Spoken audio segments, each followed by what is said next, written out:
Very good morning बच्चा। आज का हमारा चैप्टर है interdependence between human and animal. मनुष्य और जानवरों की एक दूसरे पर निर्भरता।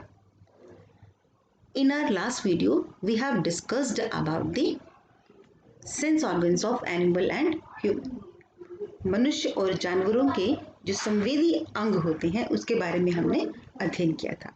आज हम उसी को आगे देखेंगे। Animals identify their friends. जानवर अपने मित्रों को पहचानते हैं। कैसे? बाय स्मेल, सूंघकर, बाय मेकिंग डिफरेंट साउंड्स, अलग अलग तरह की आवाज़ें करके, by body language as dance, अपने शरीर की भाषा से भी, जैसे कि नाच कर।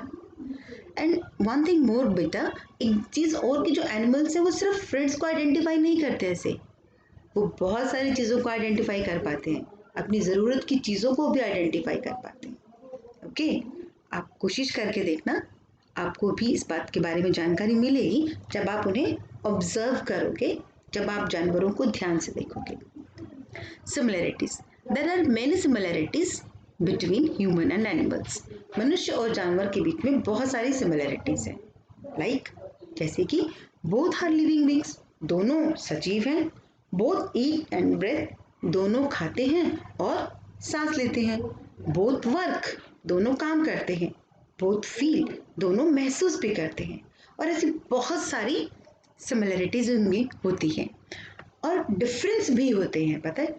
तो ये डिफरेंस जो जानवरों के और मनुष्य के बीच में है, वो अंतर और समानताएं उनकी एक दूसरे पर अंतर निर्भरता का निर्माण करते हैं। वो एक दूसरे के ऊपर निर्भर बनाते हैं उसको। तो देखते हैं कैसे।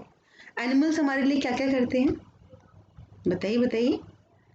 सोचिए कि एनिमल्स हमारे लिए क्या करते हैं। तो सबसे पहली बात है टू हेल्प। किस में करते हैं? कैरी द बर्डन, बोझा ढोने में हेल्प करते हैं। इन ट्रैवल, एक जगह से दूसरी जगह पर जाने में मदद करते हैं। टू एंटरटेन, मनोरंजन करने में मदद करते हैं। And we get milk, honey, wool, skin and flesh etcetera. और जानवरों से हमें दूध, शहद, ऊन, मांस आदि चीज़ें मिलती हैं। इसी तरीके से अब ह्यूमन का देखते हैं कि ह्यूमन क्या क्या करते हैं, इंसान क्या करते हैं। अरेंज द फूड, उनके लिए खाने का अरेंजमेंट करते हैं। अरेंज द शेल्टर, उनके लिए घर का निर्माण करते हैं। प्रॉपर केयर, और अगर कभी उनको ज़रूरत है, वो थक जाते हैं या फिर बीमार हो जाते हैं, तो हम उनको डॉक्टर के पास लेकर जाते हैं फॉर मेडिकेशन, उनका ट्रीटमेंट कराने के लिए, उनका इलाज कराने के लिए। तो मनुष्य और जानवर दोनों एक दूसरे की हेल्प करते हैं। चलिए आप इन तस्वीरों में देखते हैं, ये एक स्नैक है। This is a snake picture. अब स्नैक से हमें क्या मिलता है? पॉइजन। पॉइजन मतलब जहर। ओह, जहर से हम हमेशा मरते नहीं हैं। बहुत सारी ऐसी दवाइयाँ हैं जिसमें जो स्नैक का पॉइजन है उसको दवाई के रूप में डाला जाता है। मतलब किसी भी दवाई में जहर का इस्तेमाल किया जाता है ताकि वो दवाई जो है वो ज़्यादा प्रभावी बन जाए मनुष्य की बीमारी ठीक करने के लिए। नंबर 2 पर है यहाँ पर भैंस, यानी कि बुफेलो। बुफेलो से हमें क्या मिलता है? दूध। वेरी गुड, बहुत बढ़िया। मिल्क या दूध हमें बुफेलो से मिलता है। तीसरे नंबर पर है यहाँ पर एलिफेंट। एलिफेंट मीन्स हाथी। Have you seen elephant somewhere? Yes of course, मैं तो आपको दिखा ही रही हूँ। बिल्कुल। तो एलिफेंट बहुत सारे काम करता है, जैसे बोझा ढोने में मदद करता है। बच्चों को एलिफेंट पर चढ़कर घूमने में बहुत मज़ा आता है। सर्कस में एलिफेंट के करतब, यानी कि हाथी के करतब भी आपने देखे होंगे ड्यूरिंग सर्कस, है ना। तो आपने कभी सर्कस देखा है? अगर नहीं देखा तो आप कभी टीवी में देख सकते हैं या फिर सोच सकते हैं या फिर किसी तस्वीरों में देखिए, अपनी मम्मी पापा से बात भी कर सकते हैं इस बारे में। तो एलिफेंट हमारे बहुत सारे काम आया, है ना। और केवल वो जानवर जो हमारे डोमेस्टिक एनिमल है, यानी कि जिनको हम घर में पालते हैं, सिर्फ वो हमारी हेल्प नहीं करते, बल्कि जो वाइल्ड एनिमल्स होते हैं, जो जंगल में रहते हैं, जैसे कि लॉयन, जैसे कि बियर, वो भी इंसानों की मदद करते हैं, नेचर की मदद करते हैं। बट यहाँ पर एक और भी बात है बेटा, कुछ लोग ऐसे भी हैं जो जानवरों को बहुत टीज करते हैं। टीज मतलब परेशान करते हैं। तो but we should not tease the animals.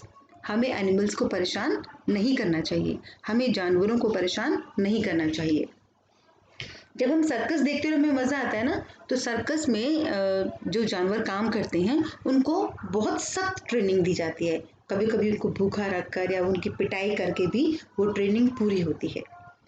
तो ऐसा नहीं होना चाहिए। नंबर 2, जब आप सड़कों पर किसी गली में तमाशा करने वाले को देखते हो जो बंदर का नाच दिखाने आता है या भालू का नाच दिखाने आता है, वो कभी कभी उनको प्रॉपर खाना भी नहीं देते हैं, तो उनको परेशानी होती है या उनका ट्रीटमेंट भी नहीं कराते हैं। और नंबर 3, कुछ बच्चे गलियों में भी पत्थर मारते हैं जानवरों पर। आपने देखा है कभी? किसी ने कुत्ते पर पत्थर मार दिया, किसी ने बंदर पर मारा, या कोई गाय जा रही है उसको पत्थर मार दिया या डंडा मारा। तो हमें ऐसा नहीं करना चाहिए। हमें जानवरों का ध्यान रखना चाहिए, क्योंकि वो हमारे दोस्त हैं, हमारे हेल्पर हैं, हमारी मदद करते हैं। So both fulfil the needs of one another. दोनों यानी कि मनुष्य और जानवर एक दूसरे की ज़रूरतों को पूरा करते हैं। This interdependence is important for making the balance of nature on earth. और ये जो एक दूसरे की मदद करने वाली बात है ना, कि जानवर इंसानों की मदद करें, इंसान जानवरों की मदद करें, तो इससे हमारे नेचर का, हमारी प्रकृति का बैलेंस, प्रकृति का संतुलन भी बना रहता है। सो आप सब मुझसे प्रॉमिस कीजिए कि we should love and care to the animals as our friends and helpers, कि हम सबको उन जानवरों को प्यार करना चाहिए, उनकी देखभाल करनी चाहिए, एक दोस्त की तरह उनको एक दोस्त मानकर, अपना एक सहायक मानकर। तो you just promise with me कि we will love and care to the animals. बोलिए, we will love and care to the animals. Okay, हम जानवरों के साथ प्यार से व्यवहार करेंगे। So this is enough for the present video बेटा। Thanks baby, bye bye, take care. And one thing more, please revise the facts and knowledge which we have discussed in our videos earlier, the first one and this present second one. Revision बहुत ज़रूरी है बेटा। अपनी worksheets करते वक्त भी ध्यान रखिए और नई नई चीज़ों को सीखते वक्त भी ध्यान रखिए कि आपको रिवीजन या पुनरावृत्ति या दोहराई ज़रूर करनी है। सो अपना ख्याल रखिए। Take care, bye bye.